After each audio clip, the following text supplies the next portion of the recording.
Urban जे हमले ऐं चच जी हुकूमत खां अॻु सिंध में राय घराणे जी हुकूमत हुई। राय ख़ानदान लाइ ईअं बि चयो वेंदो आहे त हू चित्तूर जा राजपूत हुआ ऐं ॿुध जा पोइलॻ हुआ।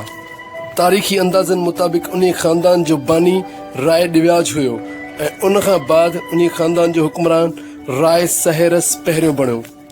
राय सहेरस खां बाद उन तख़्त ते राय सहेरस ॿियों वेठो। राय सहेरस ॿिए जे ज़माने में सिंध जूं हदूं कश्मीर, पंजाब, मकरान ऐं ॾखिण में देबल ऐं सिंधी समुंड खां वेंदे कुर्दन जे धरती किकान ताईं फैलिजी वियूं हुयूं ऐं उन वक़्तु सिंध खे 4 सूबनि में तक़सीम कयो वियो हो, जहिड़ोकि नेरोनकोट, सेविस्तान, इस्कालंद ऐं मुल्तान। राय सहेरस ॿिए जे ज़माने में सिंध ते ईरान जे बादशाह निमरोज़ हमलो कयो हो ऐं राय सहेरस ॿियों उन जंग में मारिजी वियो हुयो। ईरानी फ़ौज सिंध जा वसीला लुटे वापसि थियो ऐं राय सहेरस जे वफ़ात खां पोइ हुन जो पुटु राय सियासी तख़्त ते वेठो। राय सियासी जो दौर अमन ऐं ख़ुशहाली सां गुज़रियो ऐं पाड़ेसरी रियासतुनि सां हुन जा तालुक बि दोस्ताना रहिया, पर उन दौर खां सिंध जी तारीख़ अंदरि के बदिलाव अचणु शुरू थिया जॾहिं राय सियासी जे दौर में हिकिड़ो ब्राह्मण चच सियासी जे दरबार में दाख़िल थियो। उहो चच ब्राह्मण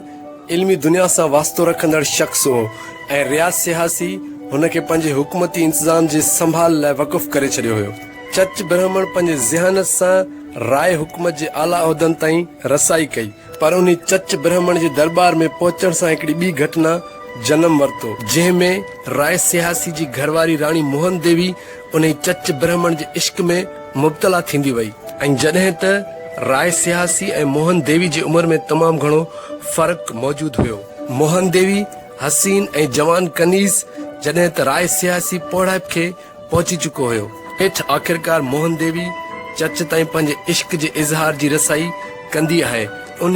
वक़्त खां थोरो पोइ राय सियासी जो मौत थी वेंदो आहे। उन जी मौत जे राज़ खे मोहन देवी लिकाए रखंदी आहे ऐं पंहिंजे महबूब चच खे हू तख़्त नशीन ॾिसणु चाहींदी आहे ऐं दरबार में ऐलान कंदी आहे त राय सियासी चच खे नओं हुक्मरान चूंडियो आहे। उन ऐलान ते दरबार अंदरि घणाई अमीर बि मुखालफ़त कंदा आहिनि, पर जंहिंखां पोइ मोहन देवी चच जो साथ ॾेई उन्हनि खे माराए छॾींदी आहे ऐं अहिड़ी तरह सभिनी मसइलनि खे हिकु मुंहुं करे चच ब्राह्मण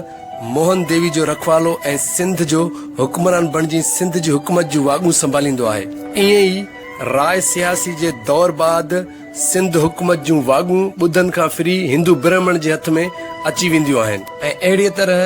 राय घराणे जी हुकूमत पंहिंजी पुॼाणी ते पहुचंदी आहे ऐं होॾां ब्राह्मण चच ऐं मोहन देवी बि शादी करे छॾींदा आहिनि। चच ब्राह्मण जॾहिं त पंहिंजी दानिशमंदी लाइ मशहूरु हुयो, पर तंहिं बावजूदि हुन सां गॾोगॾु मोहन देवी बि हुकूमती मामलनि ऐं सलाहुनि में हुन सां ॿांह ॿेली रही ऐं उन मोहन देवी मां चच खे 2 पुट ॼावा। हिकिड़ो जो नालो ॾाहर ऐं ॿिए जो ॾहर सिना ऐं हिकिड़ी धीउ बि खेनि ॼाई जंहिंजो नालो हुननि माहिन रखियो। उन राजा चच पंहिंजो हुकूमती इंतज़ाम ताक़त सां संभालियो ऐं सिंध जे हदनि ऐं पखेड़नि खे बि बरक़रार रखियो ऐं उन चच 40 सालनि ताईं सिंध जी हुकूमत संभाली ऐं हुन जे वफ़ात बाद हुन जे भाउ चंदर हुकूमत जूं वाॻूं संभालियूं। चंदर हुकूमती इंतज़ाम ते ध्यानु ॾियण बदिरां मज़हबी जुनूनियत जे वर चढ़ी वियो ऐं मज़हबी तबलीगुनि में लॻी वियो, जंहिंसां मुल्क सिंध जो हुकूमती ऐं फ़ौजी इंतज़ाम दरम बरहम ऐं कमज़ोर थियण लॻो। चच जे भाउ चंदर तक़रीबन 8 सालनि ताईं हुकूमत कई ऐं हुन जे वफ़ात खां बाद हुन जो भाइटियो ऐं चच ऐं मोहन देवी जो पुटु ॾाहर सिंध जी तख़्त ते वेठो ऐं हू सिंध जो राजा बणियो ऐं हुकूमत जूं वाॻूं संभाले हुकूमत करणु शुरू कयाईं।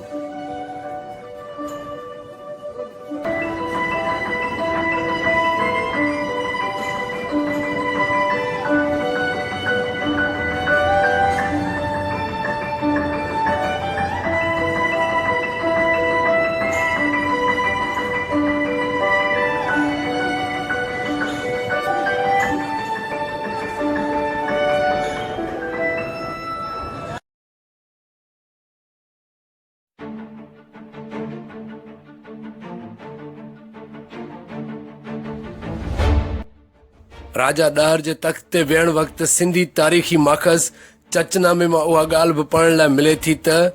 ॾाहर जे चाचे चंदर जो पुट ऐं हुन जे सौट राज ब्राह्मणाबाद जो गवर्नर हुयो, जंहिंखे उतां उहिदे तां हटाइण लाइ ॾहर सिन्हा यानी राजा ॾहर जे भाउ राज खे हटाए उते पाण फाइज़ थी वियो।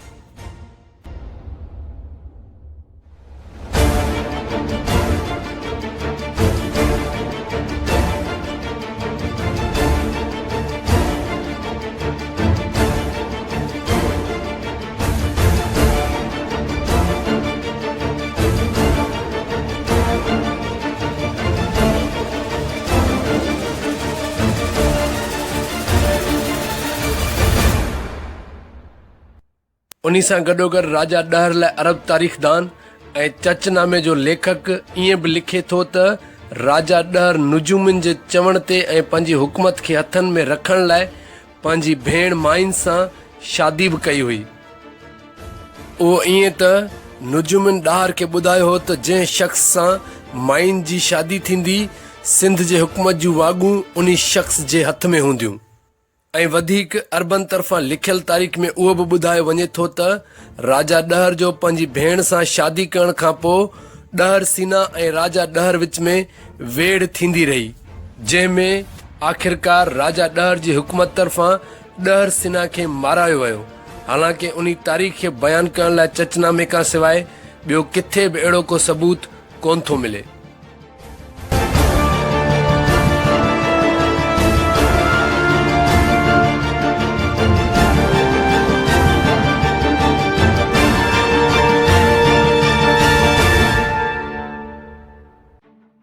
सिंध में 8वीं सदी धारे जॾहिं राजा ॾहर हुकूमत जूं वाॻूं संभाले रहियो हो, तंहिं वक़्तु अरबुस्तान में ख़लीफ़े अब्दुल मालिक जी हुकूमत क़ाइमु हुई। इस्लाम जे फैलाव खां पोइ हाणे जो विच एशिया जी रियासतुनि खां वेंदे अफ्रीका जा चङा ख़ासा मुल्क अरबुनि जे कब्ज़े हेठि अची चुका हुया।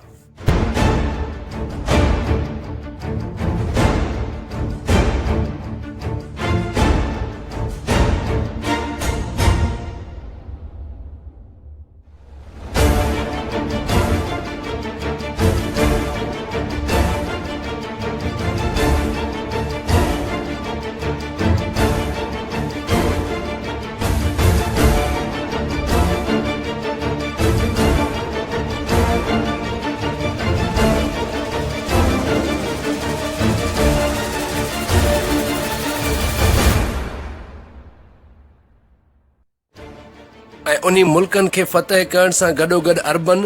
8वीं सदी खां अॻु 15 खां मथे भेरा सिंध ते हमिलो करे चुका हुया, पर हर बार हुननि खे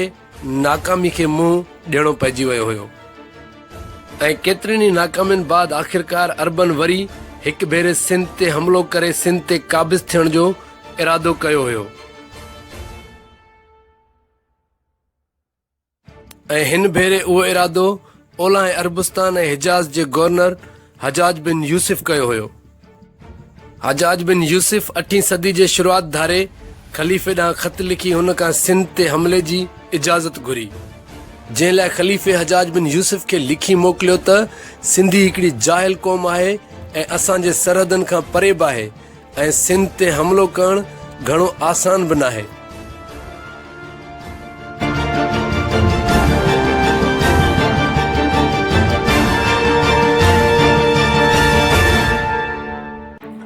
ऐं हजाज ॾांहुं ख़लीफ़े वधीक लिखियो त लश्कर सां गॾोगॾु हथियार ऐं असले जी तयारी बि महांगी पइजी वेंदी ऐं उन ते तमामु घणो ख़र्च थी वेंदो। तंहिं करे बैतुल माल ते वॾो भार पइजी वेंदो, जेको मुआशी तौरु वॾे नुक़सान जो सबबु बणिबो। ऐं ख़लीफ़े हजाज बिन यूसुफ ॾांहुं वधीक उहो बि लिखियो त अॻु में बि अरबन जा लश्कर सिंध ते केतिरा ई दफ़ा काहे विया, पर हर बार सवें ऐं हज़ारनि जे तादाद में अरब लश्कर जा माण्हू मौत जे हवाले थी निश्त ऐं नाबूद थी विया।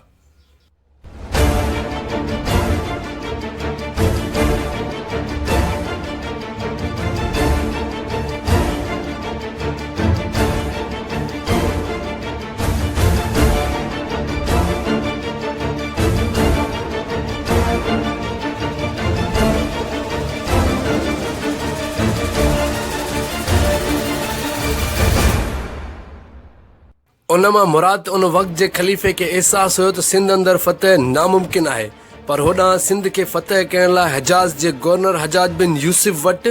हिकिड़ो मज़बूत ऐं पुख़्तो इरादो हुयो ऐं अहिड़ीअ तरह हजाज बिन यूसुफ ख़लीफ़े खे मोट में जवाबु लिखंदे इहा ॻाल्हि जी निशानदेही करे ॿुधाए थो त तव्हां इन ॻाल्हि जी ॻणती न करियो, असां उन्हनि शयुनि जहिड़ो हथियार ऐं लश्कर जो पूरो बंदोबस्तु करे छॾियो आहे। ऐं हजाज बिन यूसुफ ख़लीफ़े ॾांहुं वधीक इहो बि लिखे थो त असां तव्हांखे यकीन था ॾियारूं त दारुल ख़िलाफ़त ते कंहिं बि क़िस्म जो मुआशी नुक़सानु न पवंदो ऐं असां जेतिरी रक़म हिन जंगी मुहिम ते ख़र्च कंदासीं उन खां वधीक ॿीणी रक़म बैतुल माल में जमा कराईंदासीं। उन दौर जे ख़लीफ़े जॾहिं हजाज जे संजीदा यकीन दहाननि ते गौर कयो तॾहिं हुन हजाज बिन यूसुफ खे सिंध ते हमले करण ऐं सिंध ते कब्ज़े करण जी इजाज़त ॾेई छॾी हुई।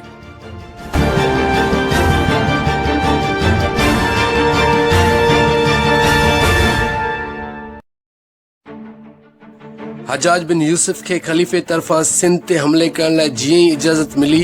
तॾहिं हुन पंहिंजे भाइटे मोहम्मद बिन कासिम खे सिंध ते जंगी मुहिम लाइ सिपह सालार चूंडियो।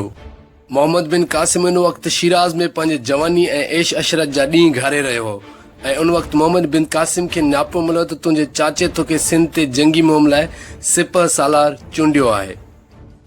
उनखे अलावा चचनामे ते तारीख़ी पहलू ते ॼाण ॾींदे डॉक्टर मुबारक अली पंहिंजे किताब सिंध ख़ामोशी की आवाज़ में ॿुधाए थो त हजाज बिन यूसुफ लाइ हिन दफ़े सिंध ते जंगी फ़ौज मोकिलणु ॾुखियो कमु हुयो।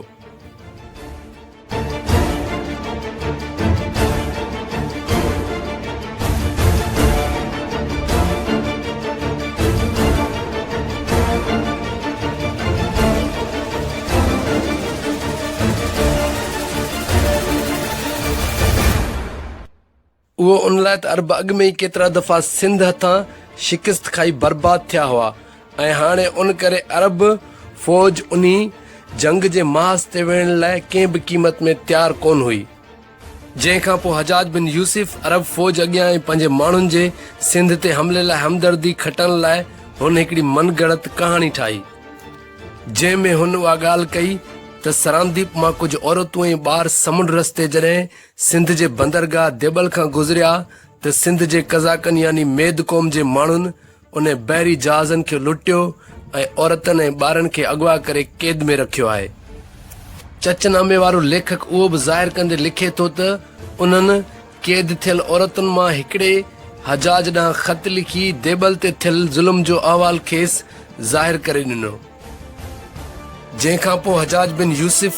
उन ख़त खां मुतासिर थी सिंध ते हमले करण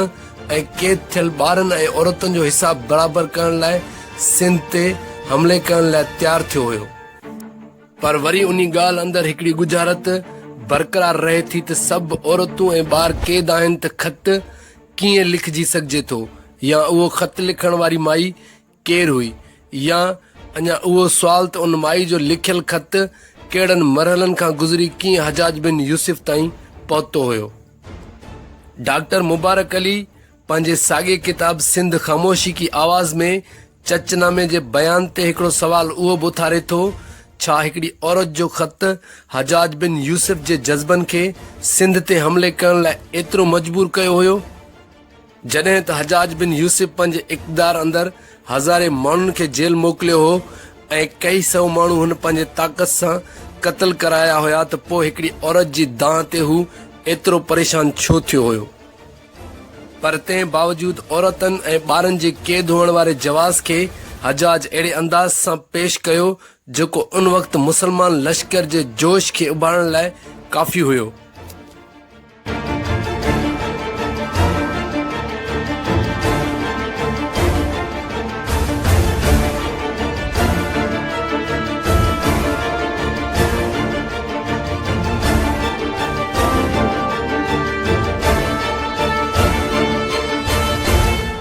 ऐं हजाज बिन यूसुफ जे उन जवाज़ सिंध ऐं राजा ॾहर लाइ अरबुस्तान जे माण्हुनि में शदीद नफ़रत खे उभारियो ऐं अहिड़े जुड़तू ठहियल कहाणी उन वक़्तु उते जे माण्हुनि लाइ हजाज तरफ़ां सिंध ते हमले करण ऐं काबिज़ थियण लाइ हिकिड़ो वॾो अख़लाक़ी जवाज़ बि हुयो।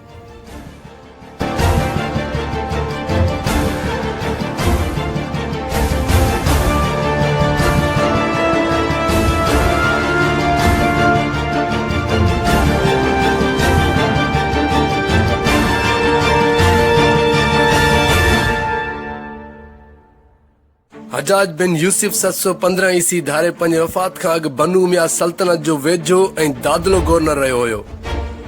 जंहिं पंहिंजी ताक़त वारे दौर में केतिरा ई नवां इलाइक़ा फ़तह कया हुया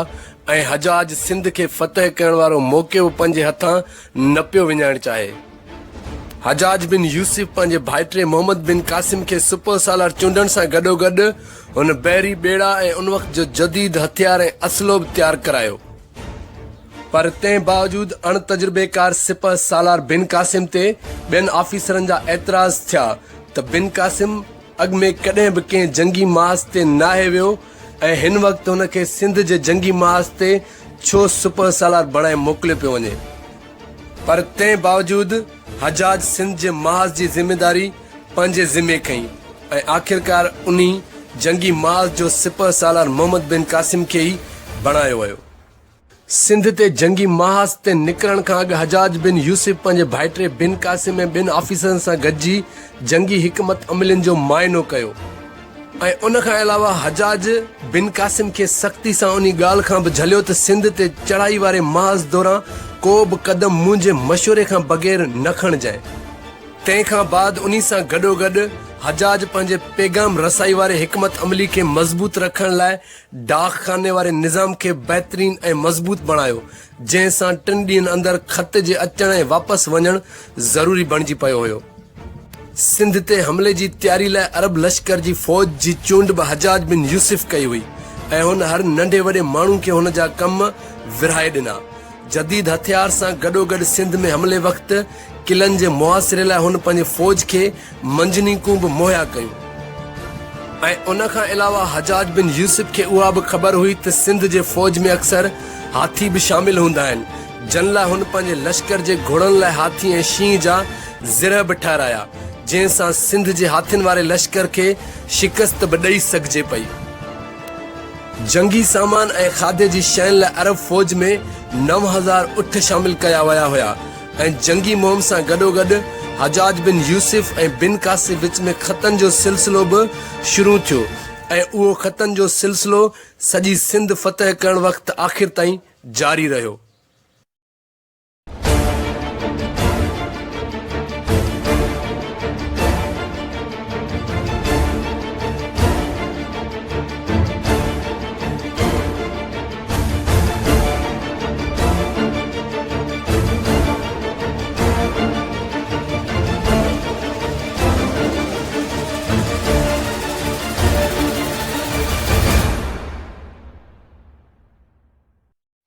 जंग जोटण जी तयारी वक़्तु हजाज लगातार बिन कासिम खे जंगी हिकमत अमलियुनि खां पंहिंजे सलाहनि ज़रिए आगाह कंदो रहियो हुयो। हजाज बिन यूसुफ बिन कासिम खे ख़तनि वसीले मशवरा ॾींदे लिखे थो त सिंध पहुचण ऐं जंग शुरू करण खां अॻु वसी ऐं कुशादे मैदान जी चूंड कजांइ ऐं जंग जे वक़्तु पंहिंजे फ़ौजी लश्कर खे नंढनि नंढनि टोलनि में विरहाए छॾिजांइ ऐं वधीक हजाज बिन कासिम खे मशवरो ॾींदो आहे त जॾहिं जंग में विढ़ण लाइ अॻिते वधी त ख़्यालु रखजांइ त सिज जी रोशनी तुंहिंजे पुठियां हुजे, जीअं तूं दुश्मन जे लश्कर खे चिटो ॾिसी सघीं। हजाज बिन कासिम खे उन ॻाल्हि खां बि आगाह करे थो त पंहिंजे फ़ौजी लश्कर खे हर क़दम ते ख़ुशि रखंदो अचिजांइ ऐं फ़तह वक़्तु ज़रूरी शयूं जेके हथ अचनि तन खे पंहिंजे फ़ौज में विरहाए छॾिजांइ ऐं खाइण पीअण वारे शयुनि खां कॾहिं बि पंहिंजे फ़ौजी लश्कर खे न रोकजांइ। हजाज बिन यूसुफ हुन खे वधीक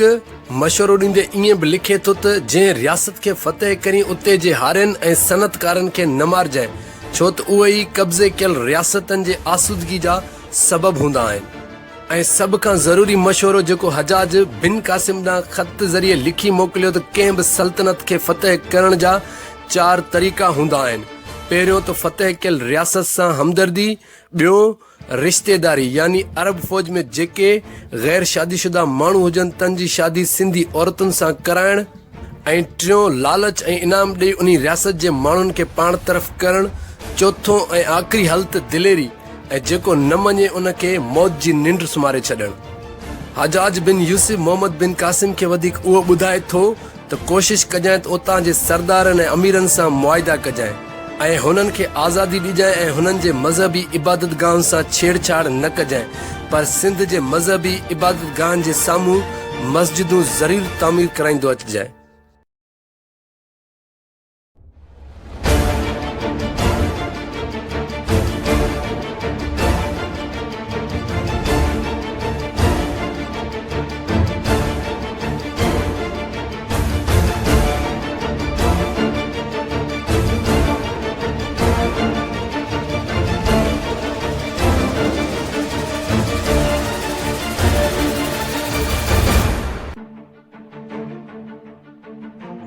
सिंध तरफ़ जंगी तैयारी वक़्त मोहम्मद बिन हारून ऐं ॿिया काफ़ी तजुर्बेकार अमीर बि बिन कासिम सां गॾिया। मोहम्मद बिन हारून अरमाबिल पहुचण वक़्तु वफ़ात करे वियो ऐं उतां यानी अरमाबिल खां हाणे बिन कासिम पंहिंजी फ़ौज वठी देबिल ॾांहुं रवानो थियो। देबिल फ़तह करण खां अॻु बिन कासिम अरमाबिल खे फ़तेह कयो हो। अरमाबिल फ़तेह करण वक़्तु बिन कासिम खे हजाज जो ख़त मिलियो जंहिंमें इहो मशवरो हुयो त देबिल पहुचण वक़्तु चौकस रहजो ऐं पंहिंजे आराम वारी जायुनि जे चौधारी खंदक खोटजो, उहो तव्हां लाइ बचाव जो ज़रियो हूंदो। मोहम्मद बिन कासिम अरमाबिल खां जॾहिं अॻिते वधियो तॾहिं हुन मौसिम बिन अब्दुल रहमान खे लश्कर जो महंदार बणायो ऐं जुमे जे ॾींहुं 93 हिजरी जे मुहर्रम महीने में अरबी फ़ौज सिंध देबिल ते पहुती। देबिल में अची हुननि खंदकूं खोटियूं, झंडा खोड़िया ऐं नौबत वॼाए लश्कर जिथे मुक़ररु हुयो उते ई तरसियो। अरब लश्कर पंहिंजूं मंजनीकूं बि तयारु रखियूं।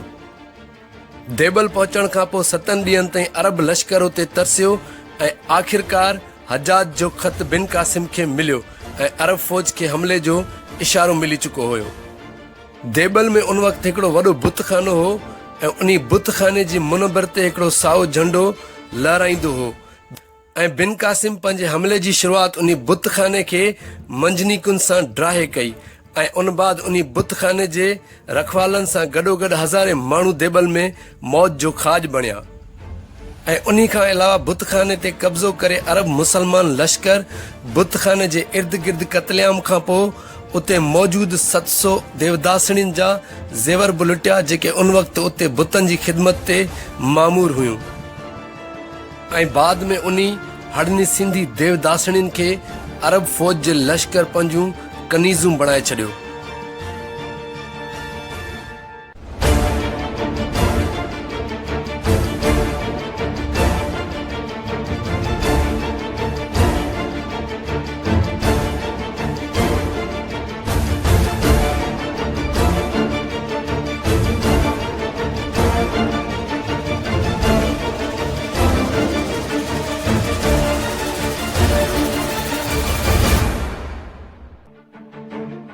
देबिल मां लुटियल माल गनीमत मां 5 हिसो बैतल माल ॾांहुं रवानो कयो वियो ऐं बाक़ी बचियल माल काहे आयल लश्कर ते ख़र्च कयो वियो ऐं उन खां बाद बिन कासिम खे ॿियो ख़त हजाज तरफ़ां मिलियो त 4000 मुसलमान उते ई आबाद कर ऐं उतां जूं ज़मीनूं ऐं वसीला उन्हनि में विरहाए उन्हनि जे हवाले करे छॾ। चचनामे जो साहब ईअं बि लिखे थो त जंहिं वक़्तु बिन कासिम देबिल ॾांहुं वधी रहियो हुयो तंहिं वक़्तु राजा ॾहर जो पुटु जयसिना नीरून कोट में हुयो ऐं जयसिना पंहिंजे पीउ राजा ॾहर ॾांहुं ख़त लिखियो त बिन कासिम अरबुस्तान खां लश्कर वठी देबिल जे हदनि में पहुतो आहे ऐं जे तव्हां मूंखे इजाज़त ॾियो त मां वञी हुन सां जंग कयां ऐं हुन खे उते ई रोके छॾियां। ॾहर खे जयसिना जो ख़त मिलण बाद हुन अलाफिन खे घुराए उन्हनि खां सलाह पुछी। जन राजा ॾहर खे चयो त बिन कासिम हजाज जो अज़ीज़ आहे ऐं हुन वटि वॾी ताक़तवर फ़ौज साण आहे ऐं हुन जो सिंध ते फ़तह जो अणटर इरादो आहे। कंहिं ॿी हिकमत अमली ताईं पहुचण खां अॻु जयसिना खे फ़िलहाल देबिल न वञणु घुर्जे। क़ैद मां पंहिंजा माण्हू आज़ादु कराइण ऐं देबिल खे फ़तेह करण खां पोइ बिन कासिम किले ताईं पहुतो ऐं देबिल जो किलो हाणे अरबन जे लश्कर जे कबीले जे हथ हेठि अची वियो हुयो। उते देबिल में घणनि खे मारण, घणनि ते जज़ियो रखण ऐं घणनि खे समझार माफ़ी तलाफ़ी ॾियण खां पोइ बिन कासिम अरमाबिल रस्ते नीरून कोट तरफ़ वधण जो इरादो कयो। अरब मुसलमाननि जी फ़ौज पंहिंजे ईमान ऐं मज़हब जे जज़्बे सां टिमटार हुई, जंहिंमें हाणे देबिल ते फ़तेह करण खां पोइ हुननि खे सिंध जा ॿिया इलाइक़ा फ़तेह करण लाइ बि उत्साह मिलियो हुयो।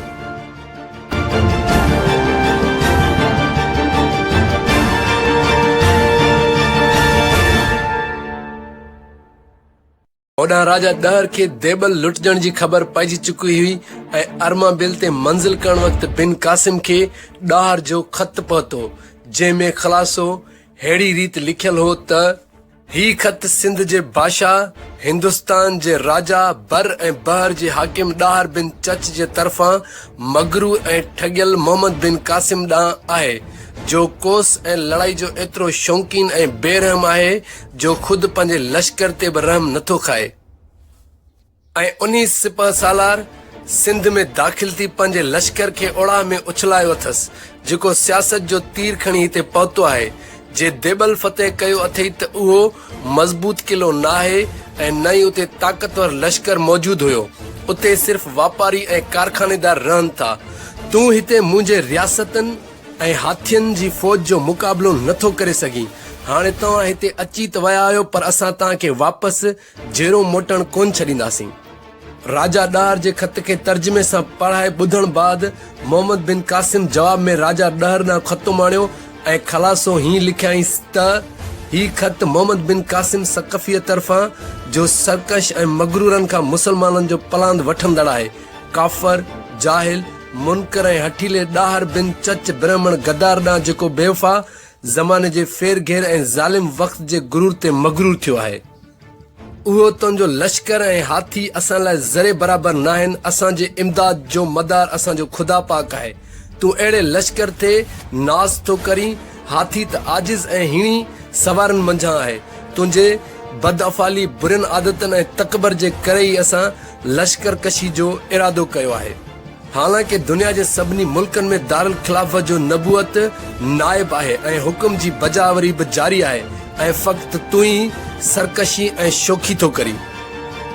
तोसां मुक़ाबिलो ज़रूर थींदो। तुंहिंजो सिर बि इराक़ ॾांहुं मोकिलींदुसि, छो जो ख़ुदा बि ज़ालिमनि खे मग़लूब करण वारनि मां आहे, इंशा अल्लाह।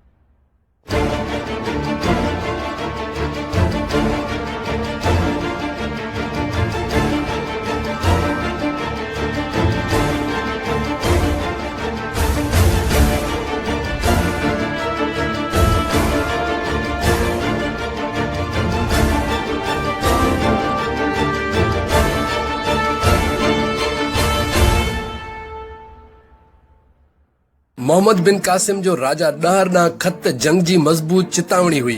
ऐं 6 ॾींहनि खां बाद 7 ॾींहुं बिन कासिम लश्कर वठी नेरून कोट पहुतो। तंहिं वक़्तु सिंधु दरिया में अञा पाणी न आयो हो। उते हिकिड़े इलाइक़े बरवरी, जंहिंखे वलहार चयो वेंदो हो, नाले हिकिड़े पट हो, जिथे अची हुन मंज़िल कई। चचनामे में आहे त ख़ुदा पाक बिन कासिम जी फ़ौज ते महिरबान थियो ऐं उते मींहुं वसियो ऐं हौज़ भरिजी विया ऐं मुसलमान लश्कर खे पीअण लाइ पाणी बि मिली वियो। चचनामे वारो साहब लिखे थो त हाणे बिन कासिम सां गॾोगॾु सॼी लश्कर हजाज बिन यूसुफ जे परवाने जो इंतज़ारु करे रही हुई। उन खां अलावा बिन कासिम हजाज ॾांहुं उहो बि लिखी मोकिलियो त नीरून कोट किले जो अॻुवाण हिकिड़ो शिमनी आहे, जेको जंग जे ख़्याल में न आहे ऐं हू असां सां सिलह ऐं मुआइदो करणु चाहे थो। ऐं जवाब में हजाज बिन कासिम ॾांहुं लिखियो त हुननि सां वर्ता मुसबत रख ऐं बुज़ुर्गनि या जेके माण्हू तोसां अचनि मिलनि, उन्हनि खे इनाम ऐं इज़त ॾेई किले में वापसि मोकल। पर सभ खां ज़रूरी उहो ख़्यालु रखजांइ त उहे माण्हू इतबार जोगा ज़रूर हुअणु घुरिजनि। उन वक़्तु नीरून कोट खे पंहिंजे कब्ज़े हेठि आणण लाइ बिन कासिम खे का बि जंग न करणी पई, जंहिं बाद अरब सिपह सालार तरफ़ां उते गवर्नर मुक़ररु कयो वियो ऐं उते ई नीरून कोट जे गौतम बुद्ध वारे बुतखाने भरिसां बिन कासिम हिकिड़ी मस्जिद ठाराई ऐं बांग ॾियण खां पोइ सॼे लश्कर मुसलमाननि जे उते निमाज़ अदा कई।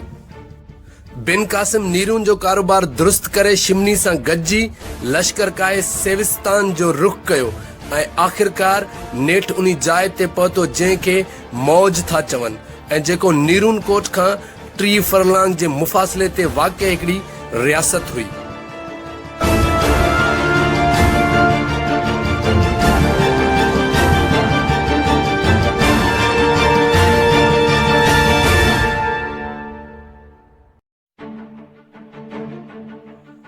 उन्हीं बिन कासिम जे हमले वारे दौर में उते सेविस्तान जो हाकिम राजा डहर बिन चच जो सौट बजराय बिन चंदर हुयो ऐं उते सेविस्तान जे किले में उन वक़्तु हड़नी अमीरनि ऐं माण्हुनि बजराय खे बिन कासिम जी बैत जी सलाह ॾिनी जो सभिनी जे ज़हन में उहो हुयो त सलह सां जान ऐं माल जी हिफ़ाज़त थी सघे थी, पर बजराय हुननि सभिनी जे सलाहनि खे पुठ ते रखे बिन कासिम सां जंग जोटण जो इरादो कयो ऐं आख़िरकार बिन कासिम ॾिठो त सेविस्तान जे किले मां लश्कर तयार थी जंग लाइ निकितो आहे, जंहिं बाद बिन कासिम जी लश्कर रेगिस्तान ऐं अड़लवा वारे दरवाज़े तरफ़ वधी पंहिंजो दिफ़ा कयो। पर चचनामे मुताबिक़ बाद में मक़ामी माण्हुनि तरफ़ां बिन कासिम खे उहा ख़बर पई त राजा बजराय वटि एतिरो साज़ो सामान ई नाहे जो हू अरब लश्कर जो मुक़ाबिलो करे सघे। उन्ही मालूमात मिलण बाद अरब लश्कर ऐं मोहम्मद बिन कासिम जी दिलि वधी ऐं राजा बजराय खे जॾहिं उन्ही माजरा जी ख़बर पई त हू राति जे पहर में किले जे उतरे दरवाज़े खां दरिया टपी लिकी भॼी वियो ऐं ॿुधिया पिरगिणे जे हदनि में वञी पहुतो। उते उन्ही वक़्तु ॿुधिया पिरगिणे जो राजा काको पुट कोतुल हुयो। उन्ही काके जो किलो कुंभ नहर जे किनारे ते हुयो। सेविस्तान जे किले मां बिन कासिम खे जजे तादाद में चांदी ऐं सोन हथ आयो ऐं हुन उते जा सभु वसीला पंहिंजे हथ कया। लश्कर जो हिस्सो कढी बाक़ी 5 हिस्सा उन्ही लुटियल माल मां हजाज बिन यूसुफ ॾांहुं रवानो कयो हुयाई। सेविस्तान जो कारवां हथ करे बिन कासिम बाद में ॿुधिया पिरगिणे वारे सिसम वारे किले ॾांहुं वधियो। चचनामे मुताबिक़ बिन कासिम जे सिसम वारे किले ते पहुचण खां अॻु ई काके बिन कोतल वारनि बिन कासिम जी बैत जो इरादो करे छॾियो हुयो।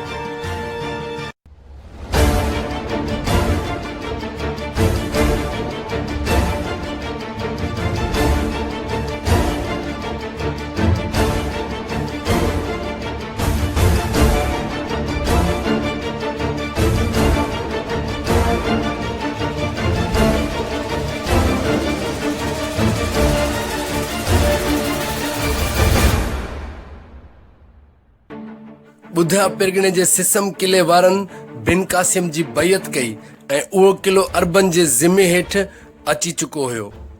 सिसम वारे किले खे फ़तह करण खां चंद ॾींहं बाद बिन कासिम खे हजाज बिन यूसुफ जो ख़त मिलियो त हाणे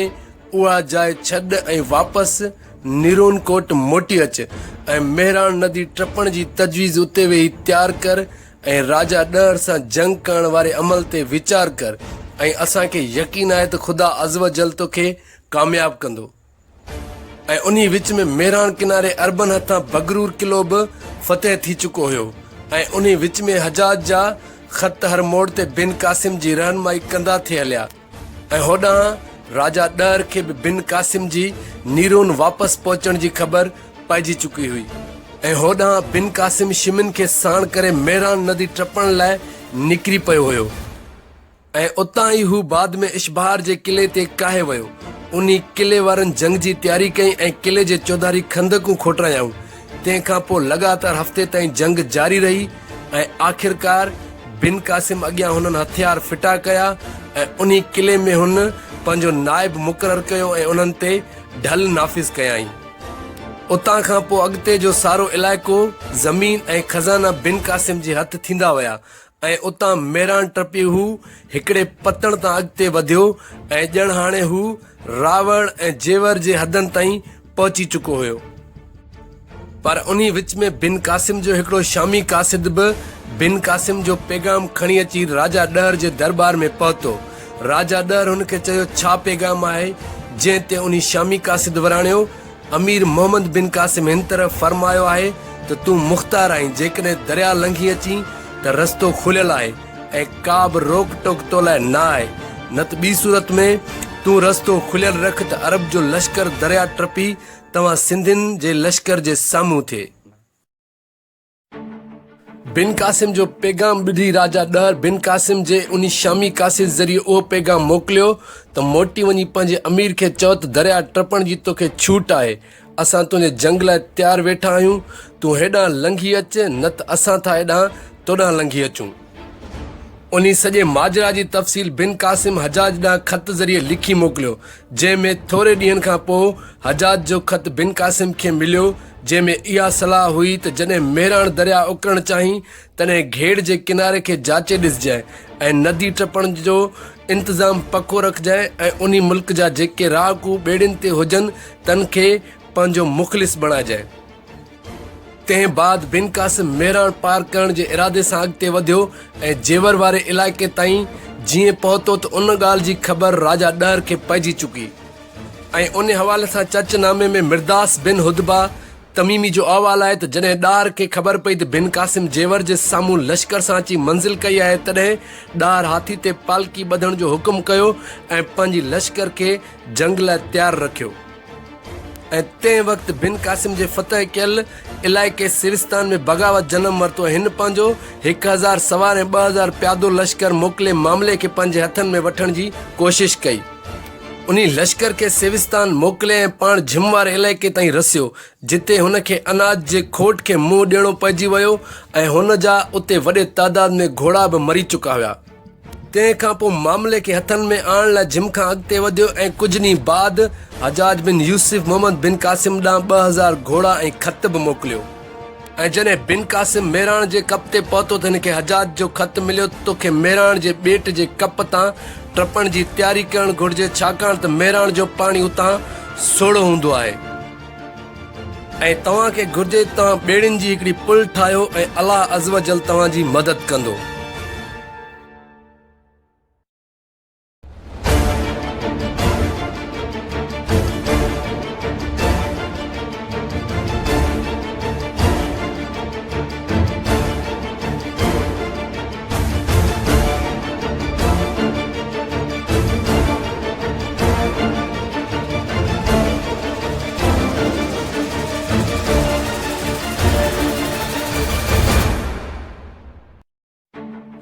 चचनामे वारो लिखे थो त तंहिं बाद बिन क़ासिम झिम जे इलाइक़े खां थींदो साकरे जी ज़मीन में पहुतो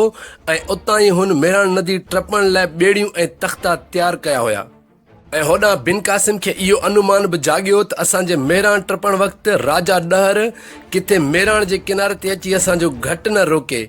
तंहिं लाइ उभरंदे नदी तरफ़ हुन सलमान बिन निभान कुरैशी जे अॻुवाणी में 600 जो लश्कर ॾेई उन तरफ़ मोकिलियो त जीअं ॾार जो पुटु गोपी पंहिंजे पीउ जी मदद खां आरी रहे ऐं उन खां अलावा साकरे जे वॾेरनि ऐं जतन बि अची मेराण नदी जे कप ते बिन क़ासिम जी बैयत कई। उन बाद बिन क़ासिम जे लश्कर मेराण नदी टपण लाइ पुल तयारु कई ऐं उतां एहतियात सां बिन क़ासिम जो लश्कर तख़्तनि ऐं ॿेड़ियुनि जे ठहियल पुल टपी मेराण जे ॿिए तरफ़ पहुची चुकी हुई। मेराण नदी जे हुन पार पहुचण खां पोइ बिन क़ासिम चौतरफ़ पंहिंजा जासूस रवाना करे छॾिया ऐं लश्कर वारी जाइ ते खंदकूं खोटाए छॾियूं हुयाईं। उन्ही खंदकनि में सामान सड़ो रखराए बिन क़ासिम रावड़ किले तरफ़ रवानो थियो ऐं नेठि वञी जेवर वारे हंधि पहुतो। चचनामे में आहे त जेवर ऐं रावड़ विच में सिर्फ़ु हिकिड़े पाणी जो घारो आहे जेको ॿिन्ही इलाइक़नि खे अलॻि रखंदो आहे ऐं उन सां गॾोगॾु राजा ॾहर अॻु में उन घारे वारे पाणीअ मंझां हथियारबंद तैनात करे छॾिया हुया। पर मेराण टपण खां अॻु केतिरनि ई अरब मुसलमाननि जे लश्कर मंझां माण्हुनि उन लश्कर खे छॾे बहाना ठाहे वापसि बिना जंग जे उतां ई मोटी विया हुया ऐं बिन क़ासिम बि उन्हनि खे इजाज़त ॾेई छॾी हुई। मेराण नदी पार करण खां पोइ बिन क़ासिम जी पहिरीं जंग जयसिना बिन ॾाहर सां थी हुई, पर उन जंग में जयसिना बिन ॾाहर शिकिस्त खाधी ऐं मोहम्मद बिन अबी अल हसन मदनी खां रिवायत आहे त जयसिना बिन ॾाहर शिकिस्त खाई मोटियो ऐं हुन जो लश्कर बि घुसिजी वियो। ऐं उन वक़्तु बिन क़ासिम खे हजाज जो ख़त मिलियो त जिथे ॾाहर आहे उते वञी साणुसि मुक़ाबिलो कजांइ, छाकाणि त फतेह तुंहिंजी थींदी, सिंधी काफ़र ख्वार ऐं ख़राब थींदा।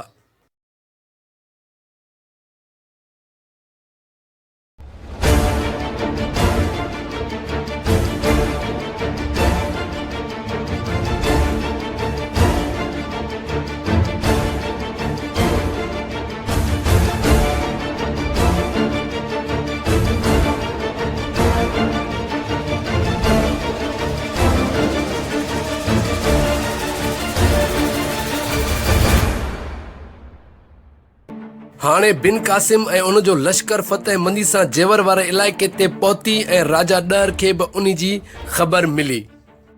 उन्हीअ बाद राजा ॾहर हज़ारनि जे तादाद में पंहिंजे लश्कर खे साण कयो। हाणे उतां जेवर ऐं राजा ॾहर जे शहर रावड़ विच में सिर्फ़ 3 मीलनि जो मुफ़ासिलो हुयो ऐं आख़िरकार बिन कासिम ऐं राजा ॾहर विच में आख़िरी फ़ैसिला कुन जंग लॻणी हुई